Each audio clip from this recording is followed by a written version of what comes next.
லகரம் டிவி நேயர்கள் அனைவருக்கும் வணக்கம். புதுக்கோட்டை மாவட்டத்தில் இருக்கக்கூடிய கந்தரக்கோட்டை சட்டமன்ற தொகுதியில் அதிமுக பாஜக கூட்டணி சார்பாக சின்னத்துரை எதிர்த்து போட்டியிடுகிற உதயகுமார் அவர்களுக்கு தாமரை சின்னத்தில் ஓட்டு போடுங்கள் என்று அதிமுகவில் தற்போது இணைந்திருக்கிற அன்பு செல்வன் அவர்கள் கடுமையாக பரப்புரைகளை செய்து வருகிறார். சின்னத்துரை சட்டமன்ற உறுப்பினரை பற்றி உங்களுக்கு எல்லாத்துக்குமே தெரியும்.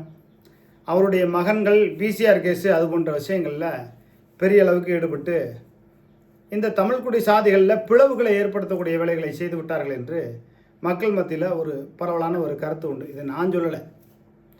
உடனே சின்னத்துரை எம்எல்ஏவோட மகன்கள் ஏதாவது என் மேலே ஏதாவது சாதி பண்ணிட போகிறாங்க. உண்மை நிலை என்னவென்றால், இவர் பொதுமக்களுக்காக நின்று போராடவில்லை, பேசவில்லை, மக்களுக்காக எந்த காலகட்டத்திலையும் உழைக்கவில்லை அப்படிங்கிற ஒரு தகவல். உடையாளிப்பட்டி, ராக்கதம்பட்டி, கிள்ளுக்கோட்டை, மலையடிப்பட்டி, களியாப்பட்டி, குளாப்பட்டி, இங்கிட்டு வீரக்குடியெல்லாம் அந்த பக்கம் வருது. இந்த பக்கம் புலியூர், விசலூர், இந்த பகுதியிலேருந்து போகக்கூடிய மக்களுக்கு கீரனூர்கிட்ட போகும்போது ஒரு ட்ரெயின் ட்ராக்கை வருது. அந்த ட்ரெயின் வரும்போது ஒரு 20 நிமிஷம் நிற்க வேண்டியது தான். ஆம்புலன்ஸ் போனாலும் சரி, எது போனாலும் சரி, எல்லா வண்டியும் நிற்கும். இது தொடர்பாக அவர் துறை வைக்கோ எம்பி கிட்ட சொல்லி, மத்திய அரசு மூலயமா சொல்லி அந்த இடத்துல ஒரு சுரங்கப்பாதையோ ஒரு மேம்பாலமோ கொண்டு வரதுக்கு முயற்சி பண்ணியிருந்துருக்கலாம். பண்ணலை. சரி, அதுக்கு முன்னாடி திருநாகராட்சி எம்பி இருந்தார், அவர்கிட்டையாவது சொல்லி அதை பண்ணியிருக்கலாம். இல்லை. அப்போ இவர்களுக்கு மக்கள் மீது எந்த விதமான அக்கறையும் இல்லை. யார் எக்கேடு கட்டு போனால் என்ன, நம்ம சம்பாதிக்கணும், செல்லப்பாண்டியனுக்கு சம்பாரித்து கொடுக்கணும், இருக்கிற கட்சியின் திமுக நிர்வாகிகளுக்கு சம்பாரித்து கொடுக்கணும். இதை தாண்டி சின்னத்துரைக்கு எந்த விதமான கொள்கை சித்தாந்தமும் கிடையாது. இந்திய பொது உடைமை சித்தாந்தம் என்பது சின்னத்துரைக்கு கிடையாது. அப்படிப்பட்ட சின்னத்துறையை நீங்கள் ஜெயிக்க வைக்கணுமா? நான் கேட்குறேன், மலையாடிப்பட்டியை சார்ந்த மக்களுக்கு கேட்குறேன், களியாப்பட்டியை சார்ந்த என்னுடைய மாமன் மச்சின பங்காளியை கேட்குறேன், குளையாப்பட்டியில் இருக்கக்கூடிய என் பங்காளி சித்தப்பன் பெரியப்பன் மாமன் மச்சனன்னு கேட்குறேன், கிள்ளுக்கோட்டையில் இருக்கக்கூடிய என் சித்தப்பன் பெரியப்பன் மாமன் மச்சனன்னு கேட்குறேன், ராக்கதம்பட்டி, உடையாளப்பட்டி, வீரக்குடி, கீழையூர், விசலூர், புலியூர், கிள்ளனூர், குனடார் கோயில், செங்களூர், கண்ணமடாம்பட்டி, லக்குடிப்பட்டி, இன்னும் இருக்கக்கூடிய கருப்புப்பட்டி, மேலப்பட்டி, ராசாப்பட்டி நண்பர்களுக்கு கேட்குறேன். இப்படிப்பட்ட மக்களுக்கு எவ்வித சேவையும் செய்யாமல் தான் சம்பாத்தியத்தை மட்டுமே நினைத்து கொண்டிருக்கிற ஒருவருக்கு எப்படி சீட்டு கிடைச்சிச்சுங்கிறது தான் இங்கே முக்கியம். சின்னத்துறைக்கு மீண்டும் சீட்டு கிடைக்காதுன்னு நினச்சேன். எப்படி சீட்டு கிடைச்சிச்சு? சரவணமூர்த்திங்கிறவரை சின்னத்துறை எம்எல்ஏவோட மகன் காலையில் 7 மணிக்கு போட்டு அடிக்கிறார். சரவணமூர்த்திங்கிறவர் என்கிட்ட துறை கொண்டு பேசுகிறார், அண்ணே லகரம் ஆசிரியர் அண்ணே, என்னை போட்டு சின்னத்துறை எம்எல்ஏ பையன் அடிச்சுட்டாருண்ணே, கேஸு கொடுக்க போகணும்னே என்னார். ஏங்க, அவருக்கு சீட்டு கிடைக்காது. இது சீட்டு கிடைக்காது. முன்னாடி அவருக்கு சீட்டு கிடைக்காது. இந்த ஒரு தடவை ஏதோ தப்பி தவறுக்கு அவருக்கு சீட்டு கிடைச்சிச்சு. 2016 12,000 சில்லற ஓட்டு தான் வாங்கினார். ஏதோ 2021 அமமுக இந்த கட்சிகள்லாம் ஏதோ ஓட்டுக்களை பிரித்ததுனால அவர் ஜெயிச்சு விட்டாருங்க. திமுக பலம் கொஞ்சம், மற்றபடி ஒன்றும் கிடையாது. உங்கள் சமுதாயத்தை சேர்ந்தவர் தான், நீங்களே உங்கள் கண்ணை குத்தலாமா? அதாவது பேசி சமாதானமாக அவங்க உறவினரோட பேசி முடிச்சிங்கன்னு சொன்னேன். அதுபோக செல்லப்பாண்டியன் மாவட்ட செயலர்கிட்ட கூட நான் தொடர்பு கொண்டு, அடுத்த வரை அவருக்கு சீட்டு கிடைக்காது, ஏன் தேவையில்லாமல் கடைசி நேரத்தில் அப்படின்னு சொல்லி, நான் ரொம்ப நன்றிங்க, நான் பேசி இது பண்ணிக்கிறேன்னாரு. அதே போல் மத்திய ஒன்றிய செயலாளர் சண்முகம் அவர்களையும் சொன்னேன். சேரதம்பி அப்படின்னாரு. நான் யாரையும் குறையாக சொல்லலை.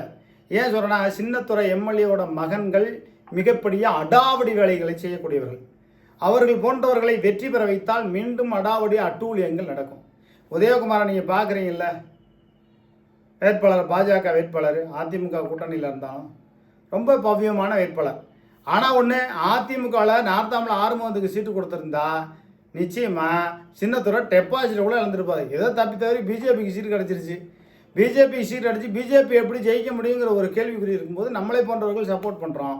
ஆனால் அந்த இடத்துல அன்பு செல்வன் என்ற ஒரு புரட்சிகரமானவர் மாவட்ட ஊராட்சி குழு உறுப்பினராக இருந்து மக்களுக்காக சேவைகளை செய்த அன்பு செல்வன் களத்தில் வர்றார். அதனால் பாஜகவுக்கு கூடுதல் பலம் கிடைக்கிறது.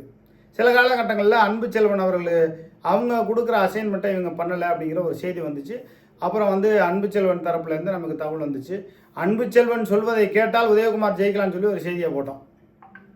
இப்போ அன்புச்செல்வன் அவர்களுடைய பேச்சை கேட்டு உதயகுமார் அவருடைய தரப்பு அதிமுக சார்ந்தவர்கள் தேர்தல் பரப்புரையை கனகச்சிதமாக செய்கிறார்கள். அப்போ கந்தரக்கோட்டை சட்டமன்ற தொகுதியில் பாஜக வெற்றி பெறுவது உறுதி அப்படிங்கிற மாதிரி வந்துருச்சு. ஆனால் மீண்டும் சின்னத்துறை நீங்கள் வெற்றி பெற வச்சிங்கன்னா திமுக காரவங்க நிறைய செல்லப்பாண்டியன் மாவட்ட செயலாளர் அவங்களுடைய ஆதரவாளர்கள் இருக்காங்க. பெரிய அளவுக்கு தவறு நடக்கும். அதை நம்ம கட்டுப்படுத்தவே முடியாது. ஏன்னா சின்னத்துறை எம்எல்ஏவோட மகனும் சில பேர்த்த அடிக்கிறது உதைக்கிறது அது போன்ற வேலைகளை செய்கிறார்.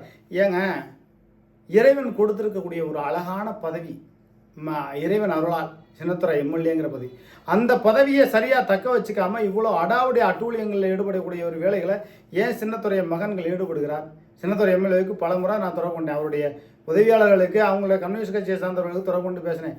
கடைசி நேரத்தில் சரவணமூர்த்திங்கிறவர் ஒருத்தர் அடித்து கடைசியில் அவருக்கு கெட்ட பேர் வந்துட போதுங்க, பார்த்து இதாக இருந்துக்க சொல்லுங்கன்னு சொன்னேன். ஏன்னு சொன்னால் நம்மளால் ஒருத்தர் பாதிக்கப்படக்கூடாதுங்கிற ஒரு நல்ல எண்ணத்தில் சொன்னோம். கந்தரக்கோட்டை சட்டமன்ற தொகுதியில் இந்த முறை மாற்றம் வரப்போகிறது. சின்னத்துறை எம்எல்ஏ கண்டிப்பாக 3வது இடத்துக்கு தள்ளப்பட போகிறார். ஏன்னா சுப்பிரமணியன் என்கிறவர் தாவேகா கட்சி சார்பாக போட்டியிடுகிறார். அதனால் இந்த முறை சின்னத்துறை 3வது இடத்துக்கு தள்ளப்பட போகிறார். உதயகுமார் பாஜகவை சேர்ந்த அதிமுக கூட்டணியில் இருக்கக்கூடிய உதயகுமார் மகத்தான முறையில் அன்புச்செல்வன் அவர்களுடைய ஆதரவோடு ஆசியோடு மகத்தான முறையில் வெற்றி பெறப் போகிறார். அந்த வெற்றியை காண நாமும் காத்திருப்போம். நிச்சயமாக உதயகுமார் சின்னத்துறை போல இருக்க மாட்டார். அப்படி இருந்தால் லகரம் பத்திரிக்கையில் லகரம் டிவியில் வச்சு செஞ்சு செய்தி போடுவோம்.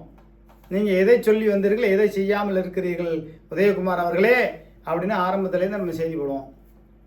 செய்தி போகிறதுக்கு முன்னாடி அண்ணன் அன்புச்செல்வன்ட்டு நான் தொடர்பு கொண்டு சொல்லிடுவேன். அண்ணே இந்தந்த ஏரியாவில் நான் குறைபாடு இருக்குது, இதை செய்யணும். கண்டிப்பாக அவர் செய்ய வைப்பார். கந்தரக்கோட்டை சட்டமன்ற தொகுதியில் அதிமுக கூட்டணி சார்பாக போட்டியிடக்கூடிய உதயகுமார் அவர்களுக்கு அண்ணன் அன்புச்செல்வன் அவர்கள் அதிமுகவில் சேர்ந்திருக்கார்.